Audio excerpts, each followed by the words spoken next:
Qualities అంటే ఎట్లా ఎవరితో ఎట్లుండాలో అట్లుంటారు. చాలా తెలుసుకున్నాను అనమాట. కొంచెం వైల్డ్ కార్డ్ వచ్చింది కదా, ఫస్ట్లో కూడా 7th లో కూడా ఉండే కాబట్టి అన్నీ చూసుకొని ఇప్పుడు బాగా ఆడుతున్నాను. గౌతమ్లో మైనస్ అంటే ఏం చెప్తారు మీరు? మైనస్ అంటే ఏం లేదు, గేమ్ని కొంచెం ఇంకా ఇంప్రూవ్ చేసుకొని గట్టిగా ఆడితే గెలుస్తారు.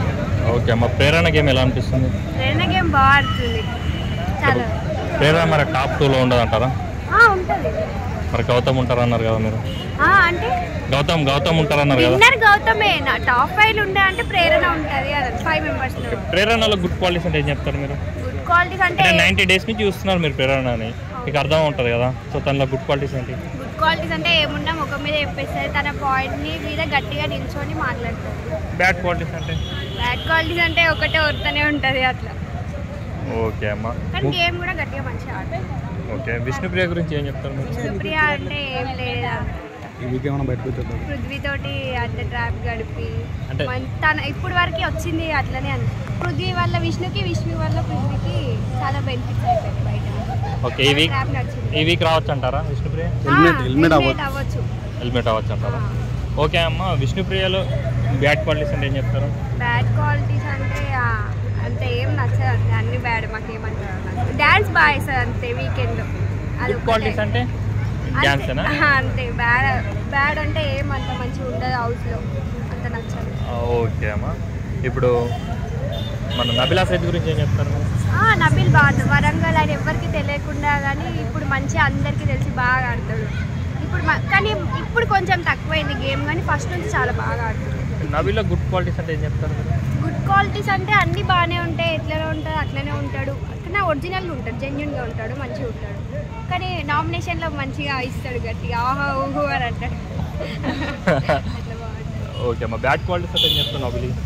బ్యాడ్ అంటే ఏం లేదు, ఇంకా మంచిగా ఆడాలి కాదు. మీరు 90 days నుంచి చూస్తున్నారు వీళ్ళందరినీ, వీళ్ళ దగ్గర నుంచి మీరు ఇన్స్పైర్ అయి నేర్చుకున్నాం అంటే ఏం చెప్తారు? నబిల్ నుంచి అయినా, ప్రేరణ నుంచి అయినా, నిఖిల్ నుంచి అయినా?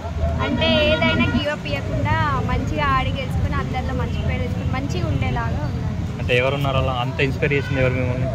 ఇన్స్పైర్ చేసిందంటే అందరు ఒక్కొక్క దాంట్లో ఒక్కొక్క క్వాలిటీ అనేది ఉంటుంది కదా. కొంతమంది గట్టిగా మాట్లాడడం నేర్చుకుంటాం, కొంతమంది నుంచి ఇంగ్లీష్ రాకపోతే ఇంగ్లీష్ నేర్చుకుంటాం, ఒక్కొక్క వర్డ్కి మీనింగ్ ఏందని తెలుసుకుంటాం. ప్రతి ఒక్కటి వాళ్ళ నుంచి మనం తెలుసుకుంటాం కాబట్టి అట్లా ప్రతి ఒక్క బిగ్ బాస్ నుంచి ఏదో ఒకటి మనకు వస్తుంది. లైఫ్ అంటే ఇట్లుంటుంది, ఫుడ్ కోసమైనా దేనికోసమైనా ఇట్లా ఇబ్బంది ఉంటుందని వాళ్ళకి అర్థమైతే మనకు కూడా అర్థమవుతుంది కదా. ఇప్పుడు అలా మీరు ప్రేరణ నుంచి ఏం నేర్చుకున్నారు? ప్రేరణ నుంచి అంటే అంతగా అంటే తను స్టేట్గా మాట్లాడుతుంది కదా, అట్లా గట్టిగా ఏదైనా గట్టిగా ఇచ్చేస్తుంది. ఓకే, ఇప్పుడు ఇన్ని రోజులు 90 days నుంచి మీరు చూస్తున్నారు. సో ఈ వ్యక్తి మా ఇంట్లో కుర్రాళ్ళ ఉన్నాడు, మా ఇంట్లో అబ్బాయిలా ఉన్నాడు అని మీకు ఎవరు చూస్తారు? గౌతమ్ మా బావలాగా ఉంటాడు. గౌతమా? ఓకే అమ్మ, అలా ఇప్పుడు మన పక్కింటి అమ్మాయిలా మీకు ఏ అమ్మాయి కనబడింది? పక్కింటి అమ్మాయా? అట్లా ఏం లేదు. యష్మి స్మైల్ మా రిలేషన్లో ఒక అమ్మాయి. ఓకే అమ్మ, అంటే మీ ఇంట్లో ఈ అమ్మాయి అంటే ఇన్ని రోజులు చూసారు కాబట్టి అని అబ్బాయి ఇతను మా బ్రదర్ అయితే బాగుండు, ఇతను మా సిస్టర్ అయితే బాగుండు తిను అని చెప్పి మీరు ఎవరిని అనుకున్నారు? రోహిణి సిస్టర్ అయితే బాగుండు అని అనిపించింది. తన స్పిరిట్ అయినా ఏదైనా తను మంచిగా ఉంది. ఇక గౌతమ్ కూడా మా ఇంట్లో పుట్టి ఉంటే బాగుండు అనిపించింది. నైనిక గురించి అంట. నైనిక ఫాదర్ లేరని చెప్పేసి చాలా బాధపడుతుంది. తను చాలా సెన్సిటివ్, ఏదైనా ఉంటే ఏడ్ చేస్తుంది. ఉత్తిగానే గేమ్ కూడా ఆడుతుంది.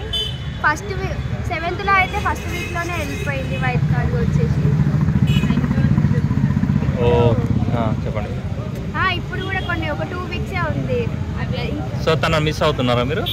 నైనికనా అంటే ఇంకా కొన్ని రోజులు ఉండి తను ప్రూవ్ చేసుకుంటే బాగుండేది అని అనిపించింది. ఏడవకుండా ఉంటే బాగుండేది. ఏడుపు వల్లనే అందరు కొంచెం అట్లా. అంటే మీరు ఏడుపు అంటున్నారు కాబట్టి నాకు మణికంఠ గుర్తుకొచ్చారు. మణికంఠనే ఏమైనా మిస్ అవుతున్నారా మీరు?